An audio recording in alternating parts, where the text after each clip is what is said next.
이어서 바른 시각으로 보는 바른경제 한남대 글로벌 IT 경영학과 강신철 교수와 함께하겠습니다. 어서 오십시오, 교수님. 예, 안녕하세요. 예, 이번 주에 뭐 가장 큰 경제 뉴스는 바로 이건희 회장의 네. 타계 소식이지 않았나 이런 생각이 드는데요. 이건희 회장의 빛과 그림자, 명과 암 이에 대한 뭐 기사들이 지금 쏟아지고 있지 않습니까? 예. 그래서 저희도 좀 이건희 회장의 이건희 회장과 관련된 좀 얘기를 나눠봐야 될 것 같습니다. 이건희 회장에 대한 일대기 뭐라고 해야 될까요? 그런 부분은 좀 간략하게 먼저 좀 정리를 해볼까요? 네. 그러니까 고 이병철 선대 회장의 삼남으로 태어난 그 이건희 회장은 1966년에 동양방송에 입사해서 이제 경영 수업을 시작했다고 하고요. 예.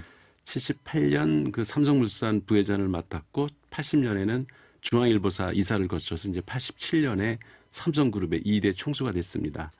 그가 삼성을 경영하는 과정에서 일어났던 여러 가지 유명한 일화들이 있는데 그 중에 하나가 이제 93년 6월에 이른바 그 프랑크푸르트 신경영 선언을 통해서 마누라와 아들 빼고는 다 바꿔라 이런 말을 남긴 건데요. 너무나 유명한 얘기잖아요. 예. 예. 이때부터 이제 삼성전자가 세계 일류 기업이 되기 위한 기틀을 만들었다고 평가를 받고 있고요. 예. 1995년에 이제 삼성전자 구미 공장에서 시중에 판매 중인 휴대전화 15만 대 전량을 회수해서 쌓아놓고 화형식을 거행한 것도 화제가 됐습니다. 예.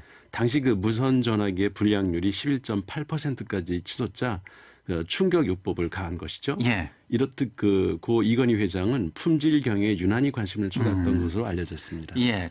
어쨌든 경영 능력에 대해서는 상당히 이제 많은 언론들도 그렇고 전문가들도 그렇고 후하게 좀 평가를 하고 있는 것 같습니다. 예. 예. 아무래도 그 반도체 부문에 있어서 삼성전자를 세계적인 기업으로 글로벌 기업으로 키워냈다라는 부분에 있어서는 뭐 모두들 좀 인정할 수 있는 부분이지 않을까 네. 싶긴 하거든요. 그렇죠. 그러니까 제일모직과 제일제당 이런 기업들이 이제 핵심 사업이던 이병철 회장 시절에 삼성을 전자 및 금융 계열로 재편한 것이 이제 이건희 회장이었고요. 그는 1974년 경영난으로 부도 위기에 처한 그 한국반도체라는 회사를 인수해서 아버지 그 이병철 회장을 설득해서 결국 82년에 삼성은 반도체 사업 진출을 선언하게 만든 장본이었고요. 예, 상당히 이때는 이게 후발주자였잖아요, 삼성이. 그렇죠. 예. 네. 그리고 4년 뒤에 이제 86년 그 7월에 삼성전자가 1메가 D램을 생산하는 데 성공을 했고 92년에는 삼성전자가 이제 글로벌 시장에서 반도체 D램 부분에 1위를 차지해서 지금까지 그 자리를 유지하고 있습니다. 예. 그리고 94년에는 예. 이제 애니콜 또 핸드폰 시장에 뛰어들었죠. 예. 그래서 국내에서 휴대전화 사업에서 성공 신화를 쓴 삼성전자가 2010년 5월에는 이제 스마트폰 갤럭시를 출시했고요. 그래서 지금 글로벌 스마트폰 시장 1위를 차지하고 있습니다. 뭐 삼성하면 삼성전자 이런 등식이 성립될 네. 될 정도로 삼성전자를 세계적인 글로벌 기업으로 키워낸 부분에 대한 경영에 대한 평가는 뭐 다분히 인정할 수 있는 부분이기는 합니다만 네. 그렇다고 뭐 이건희 회장이 지금 다 성공한 건 아니잖아요. 그렇죠. 실패한 이제 사업도 대표적으로 있잖아요. 예. 맞습니다. 이건희 회장은 이게 1990년대 초부터 자신감이 붙을 시기죠. 이때는 예. 그 태스크 포스 팀을 꾸려서 자동차 사업에 진출하기 위한 준비를 했는데요. 그러니까 어렸을 때부터 자동차에 심취해 있던 이 회장은 자동차를 직접 분해하고 조립하는 그 과정을 되풀이하는 그 일종의 매니아였다고 합니다. 뭐 자동차 수집광이기도 네. 하고요. 예. 그 삼성그룹이 이제 95년에 삼성 자동차를 설립해서 자동차 시장에 출사표를 던졌고 98년에 이제 승용차 SM5를 판매하기 시작을 했고요.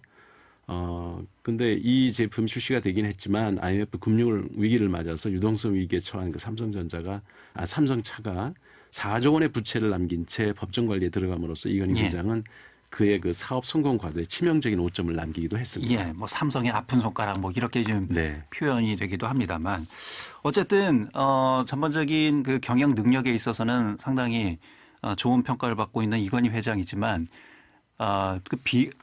빛에 가려진 또 그림자도 상당히 크잖아요. 예. 그러니까 그가 경영 성과를 그렇게 냈다고 해서 그 과오까지 덮어줄 수는 없는 일이고요. 예. 이건희 회장 그 선대 이병철 전 회장이 이른바 그 원칙으로 주장한 무노조 경영 방식을 그대로 답습을 했는데요. 이 과정에서 노조를 결성하려는 이들의 전화를 불법 도청하거나 미행하는 따위의 그 극단적인 행위도 서슴지 않았다는 주장이 장기간에 걸쳐서 여러 사람으로부터 제기가 됐습니다. 그 대표적인 피해자가 이제 김성환 삼성 일반 노조 위원장인데요. 김 예. 위원장은 지난 그 1996년 삼성그룹 계열사였던 이천전기에서 해고를 당한 후에 2003년 그 삼성그룹 계열사 하도급 노동자와 해고자들을 모아서 삼성 일반 노조를 설립했는데요. 해고 사유가 업무 시간에 불법 유인물을 배포하고 불법 단체를 구성했다는 것이었고요. 2004년에는 이제 삼성 SDI 노동자의 위치를 추적한 사실이 드러났습니다. 김 위원장과 함께 그 노조 결성을 추진하던 삼성 SDI 노동자들이 자신의 휴대전화가 복제가 돼서 위치가 추적된 사실을 확인한 후에 이건희 회장 등을 이제 검찰에 고발을 했고요. 예. 당시 이제 피해자로 추정된 이들이 20명이나 있었다고 합니다. 예. 이 뭐 무노조 경영을 원칙으로 해서 노동자들에 대한 탄압 네. 이 부분은 뭐 삼성의 가장 큰 과오 중에 하나이다 이런 맞습니다. 평가들이 지금 나오고 있는 거고요. 특히나 이 삼성에서 삼성 반도체에서 일하다가 숨진 이제 대표적인 노동자죠 황유미 씨와 네. 관련해서는 오랫동안 법정 공방을 벌이면서 이 기업이 노동자에 대한 책임을 어디까지 지는지에 대한 그 뭐 지금 좋지 못한 사례를 남기기도 하지 않았습니까? 예, 저도 그 기사 보고 아연했는데요. 예. 8천만 원 정도의 산재 보상금을 안 주려고 10억짜리 로펌 변호사를 썼다. 뭐 이런 예. 소문이 날 정도로. 그러니까 삼성 반도체 노동자 사망 사고 역시 이제 이건희 회장 재임 시기에 숱한 피해자를 낳은 사건으로 기억이 되고 있는데요. 삼성전자 반도체 공장과 LCD 공장에서 일하는 백혈병과 암 등으로 인한 피해자가 2007년 고그 황유미 씨의 사망 이후에 총 229명의 제보자와 79명의 사망자를 낸 것으로 기록이 남아 있고요. 예. 피해자들은 공동 대응을 위해서 이제 반올림이라는 단체를 설립해서 삼성전자와 장기간에 걸친 싸움을 이어갔지만 삼성전자는 사태 발발 11년이 지난 2018년에 되어서야 관련 문제 해결을 위한 조정위원회를 받아들일 정도로 삼성의 그 법률 사단을 동원해서 예. 노동자들의 산재 피해 보상에 아주 인색한 모습을 보여왔던 것이 사실입니다. 예. 그리고 또 이제 삼성하면 불법 경영권 승계 이 문제도 꼭 예. 짚어봐야 할 문제지 않습니까? 지금도 계속되고 있는 문제죠. 그렇죠. 예. 이건희 회장의 경영권을 이재용 부회장에게 승계하는 과정에서 일어나는 그 불법 경영권 승계 의혹은 필연적으로 삼성그룹의 정경유착을 낳을 수밖에 없었고요. 많은 그 주주들에게 적지 않은 피해를 끼쳤습니다. 그 96년 삼성 에버랜드 전환 사채 발행 등 그 이재용 삼성전자 부회장을 위한 탈법 편법 그 승계하려는 시도가 시작이 되었는데 그 예. 후에도 이재용 부회장을 이제 실질적인 그룹 지배자로 만들기 위해서 여러 가지 탈법을 동원했습니다.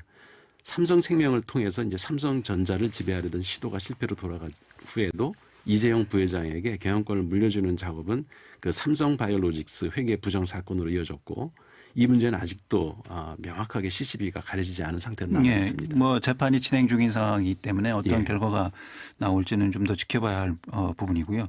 그리고 뭐 우리 재벌들의 성장 과정에서 늘 문제가 됐던 정경유착의 문제 이건 삼성도 또 자유로울 수가 없잖아요. 맞습니다. 그 이현희 회장이 1996년 그 전두환 노태우 특검 재판에서 100억 원 상당의 그러니까 뇌물 공여 사실이 밝혀져서 징역 2년에 이제 집행유예 2년을 선고받았는데요.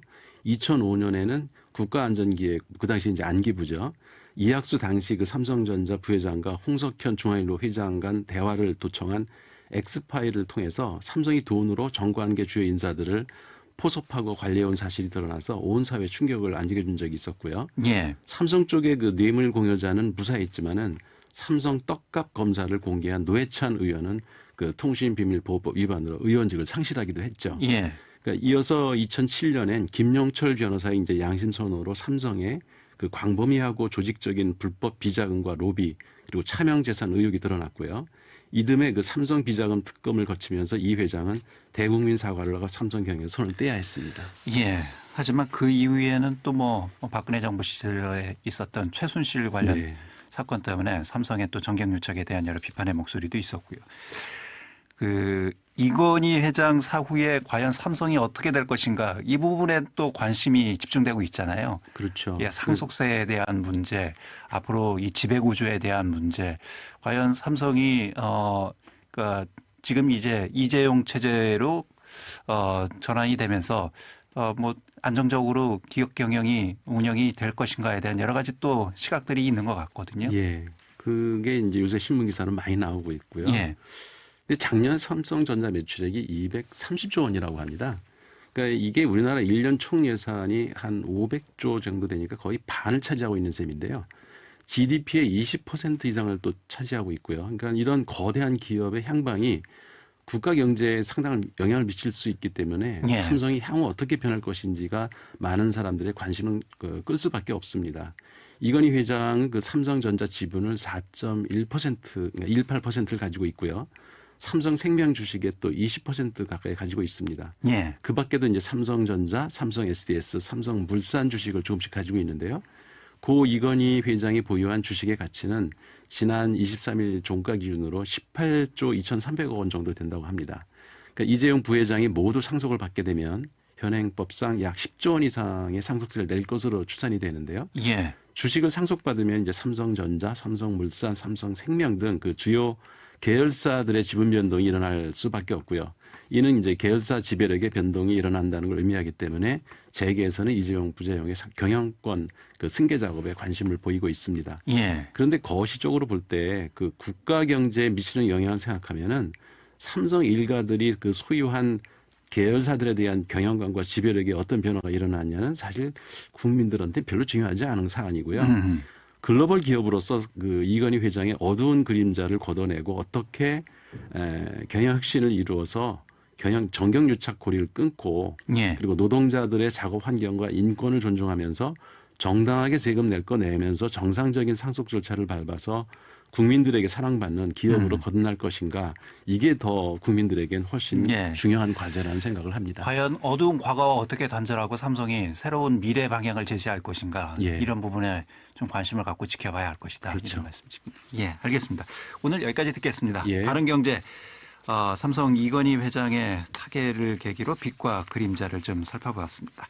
한남대 글로벌 IT 경영학과 강신철 교수였습니다. 고맙습니다. 예, 고맙습니다. 대전, 세종, 충남, 대세남의 오늘을 심도 있게 짚어보는 시간. 여러분께서는 지금 김현선 아나운서가 진행하는 KBS 대전 라디오 5시엔 대세남을 듣고 계십니다.